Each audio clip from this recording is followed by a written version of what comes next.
दोस्तों, एक दिन पहले मैंने आपसे बात की थी। ईरान का तख्ता पलटने वाला है, लेकिन ना जाने कब क्या हो जाए।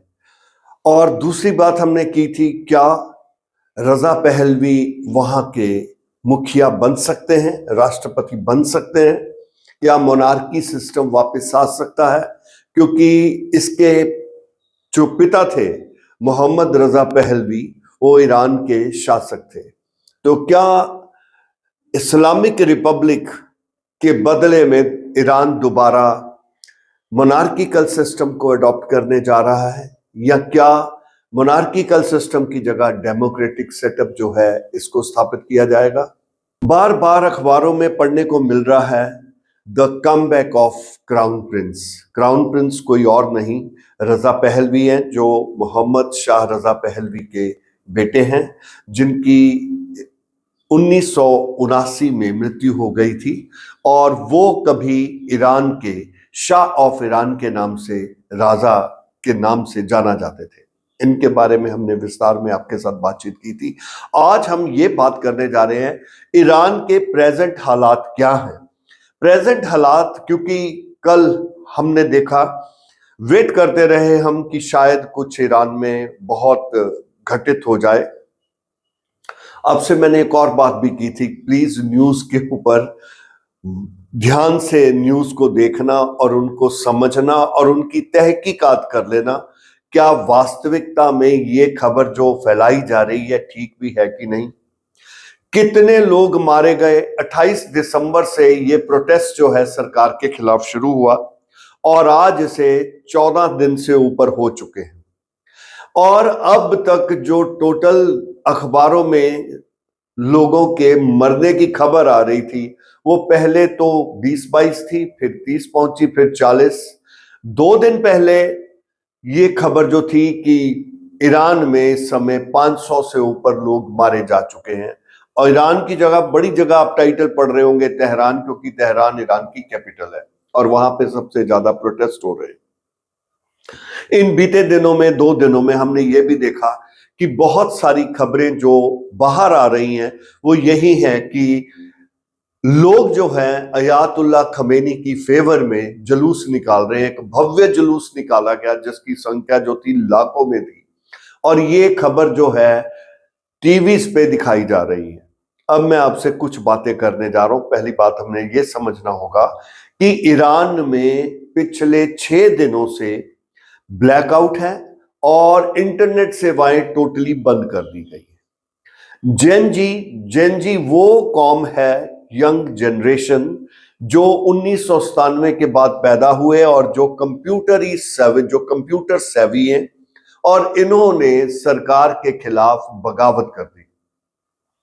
ये हमें बगावत नेपाल में भी देखने को मिली थी, बांग्लादेश देखने को मिली थी, और इस बार ईरान में भी इसके बारे में सुनने को मिल रहा है। इतना देखने को नहीं मिल रहा, लेकिन कह रहे हैं ये जितने भी प्रोटेस्ट हो रहे हैं इनमें जेनजी जो है, ये जो न्यू जनरेशन है, ये बड़ा पार्टिसिपेट कर रही है।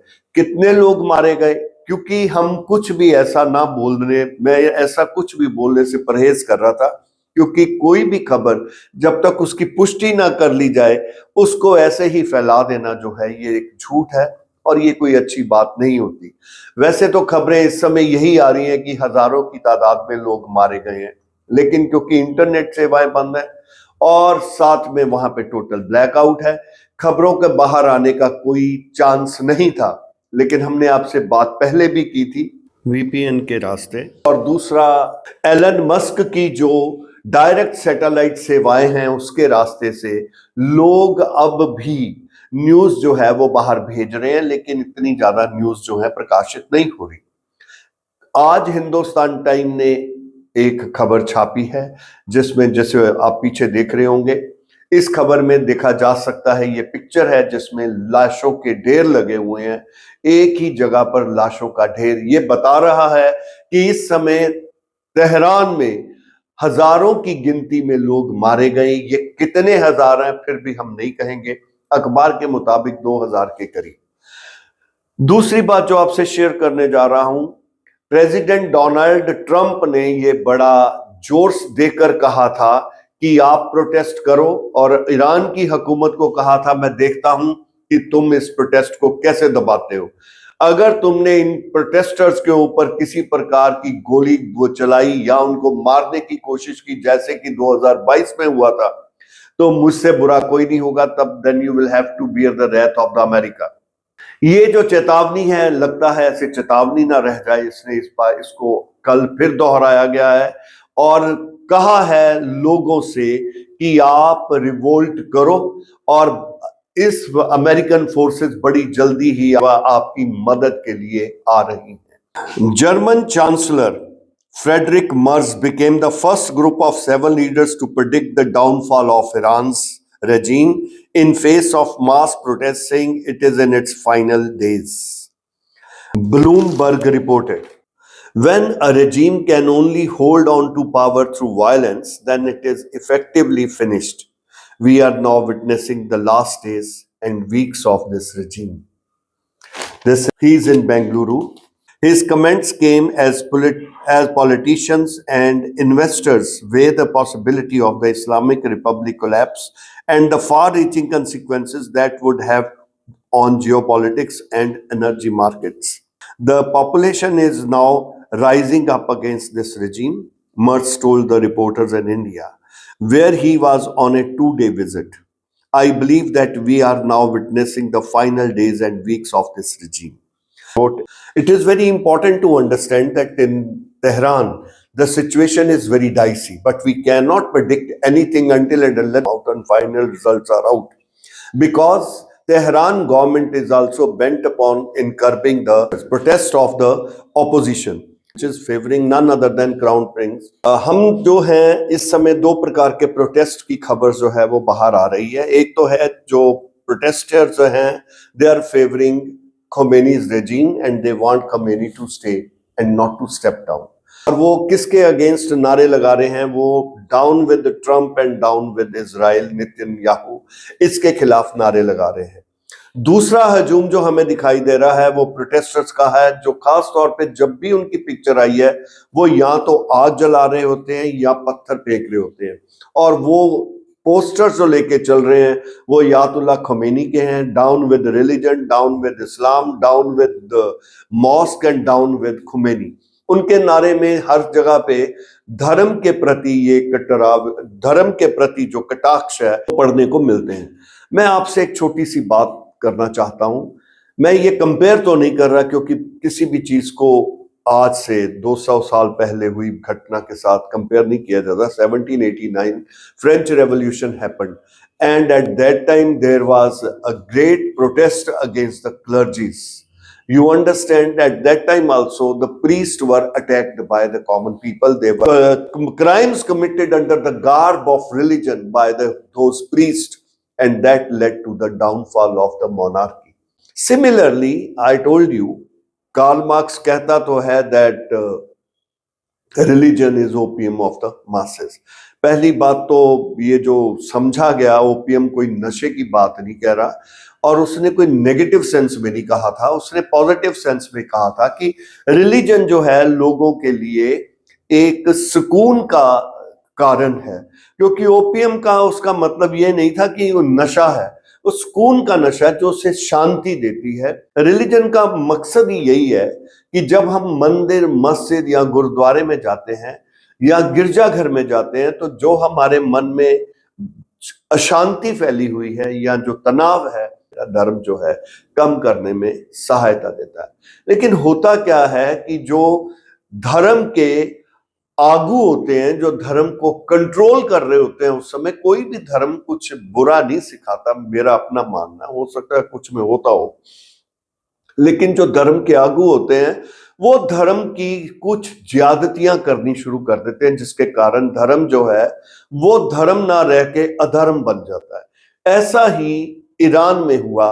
ईरान में औरतों के खिलाफ इस प्रकार प्रतिबंध लगाए गए, औरतों को 4 दीवारी के पीछे बंद कर दिया गया, उनको ऊपर हिजाब लाद दिया गया, और आज यही कारण है कि हमें ईरान में इसके खिलाफ आवाज उठती दिखाई दे रही है। जो क्राउन प्रिंस फ्लोरिडा में बैठा हुआ है उसकी भी वीडियोस चलाई जा रही हैं, उसका जो मैसेज है वहां पे सर्कुलेट किए जा रहे हैं।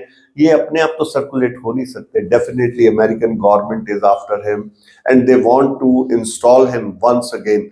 अदरवाइज मैं नहीं समझता कि ये इस्लामिक रिपब्लिक के बाद पीपल ऑफ ईरान वांट की मोनार्किकल सिस्टम को दोबारा एस्टेब्लिश कर दिया जाए, क्योंकि उसकी भी कुछ खामियां थी। हमने आपसे पहले भी डिस्कस किया 1971 में जब ईरान के शाह मोहम्मद शाह रजा ने अपनी 2500 साल पुरानी जो प्रथा थी उसको दोबारा मनाया था और लाखों करोड़ों रुपए का बजट उसमें खर्च कर दिया था। तो ये मोनार्किकल सिस्टम जो है, मोनार्क ऐसे ही होते हैं, तो तानाशाह है, चाहे वो मोनार्की की गार में चाहे वो रिलीजन की गार में हो। बेटर तो डेमोक्रेटिक सेटअप ही है, लेकिन डेमोक्रेसी को भी जब theocracy, democracy and oligarchy and dictatorship ये सारे एक जैसे ही हैं। अगर इस समय देखा जाए तो यूएसए भी जो प्रेसिडेंट ट्रंप है वो तानाशाह से कम नहीं है। ना वो पार्लियामेंट की परवाह कर रहा है, ना वो सेनेट की सुन रहा है। उसके जो मन में आ रहा है वो कर रहा है और अपने मुताबिक वो स्टेटमेंट्स दे रहा है। अगर आज आप रशिया में इलेक्शन कराओ, रशिया के पुतिन सर जो बड़ा कहते हैं कि यूक्रेन में इलेक्शन कराओ, तो ज़ेलेंस्की जो है वो डेफिनेटली हार जाएगा। तो मैं तो कहता हूं अगर रशिया में फ्री एंड फेयर इलेक्शन कराए जाए जहां पे वन पार्टी गवर्नमेंट है, तो पुतिन भी कहीं नजर नहीं आएगा। सो जो सरकार पावर में होती है उसके खिलाफ एक किस्म की क्रिटिसिज्म और उसके खिलाफ एक किस्म का ऑपोजिशन ग्रुप हमेशा ही रहता है। चाहे आप मोदी जी को ले लो, आज मोदी जी के खिलाफ भी मेरा ख्याल भारतीय होंगे जो उनकी फेवर में नहीं है। और उसके साथ साथ जो प्रेस है, मेरे को एक ये लिखा है कि be aware of western media that is also controlled by the government. भारतीय मीडिया वो गवर्नमेंट कंट्रोल नहीं है। हम आपसे एक बार फिर मैं आपसे कहने जा रहा हूं, ये वही अखबार है जिसे आज हम नकार रहे हैं। अखबारें जो हैं आज अपना इंपॉर्टेंस लूज करती हुई दिखाई देती हैं, क्योंकि हमें हर वक्त इंटरनेट के जरिए, मोबाइल के जरिए हर प्रकार की खबर, मिनट मिनट की खबर हमें मिलती रहती है। लेकिन कितनी खबर सच है और कितनी झूठ है, इसका जो स्पष्टीकरण है वो सिर्फ अखबार को पढ़ने से ही हो सकता है। क्योंकि अखबार मेरा ख्याल एक ओनली सोर्स लेफ्ट जो कि सच्चाई को हमारे सामने लाता है। और मैं जितना भी आज बोल रहा हूं ये अखबार की बनिस्बत है, जो जो अखबारें बता रही हैं मैं उसी के मुताबिक आपको बता रहा हूं। अखबारों के मुताबिक और ट्रंप की स्टेटमेंट के मुताबिक 2000 से ऊपर प्रोटेस्टर्स जो हैं ईरान में मारे जा चुके हैं। ट्रंप ने वहां के लोगों को कह दिया है कि be ready, keep on your protest, I am coming to support and help you. Let us see what happens within this week. I think the decision will be taken. There will be change in Iran. The government is going to change. How long it takes, that is to be seen. Thank you so much.